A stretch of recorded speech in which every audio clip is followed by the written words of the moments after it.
সুপ্রভাত। আজ 30শে সেপ্টেম্বর, সোমবার। আজকের দিনে আমাদের প্রধান চিন্তা থাক, তোমার হৃদয় যদি ভালোবাসায় ভরিয়া থাকে, তবে তুমি সমস্ত বাধা জয় করিতে পারিবে। আজকের দিনে ঈশ্বরের কাছে আমাদের এই প্রার্থনা হোক, হে প্রভু, তোমার উপহার ও আশীর্বাদ সকলকে তুমি সমভাবে দান করিতেছ।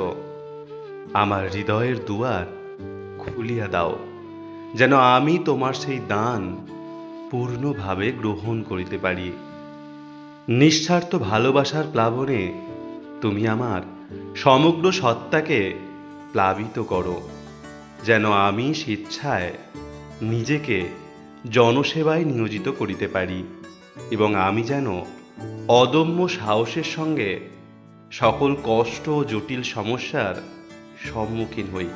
কারণ তোমার মধ্যেই আমি আমার সকল শক্তি পাইতেছি। তোমার জন্য যেন আমি সকলকে ভালোবাসিতে পারি এবং তোমারই নাম স্মরণ করিয়া আমি যেন তাহাদের সেবা করিতে পারি। আজকের দিনটি আপনাদের খুব ভালো কাটুক।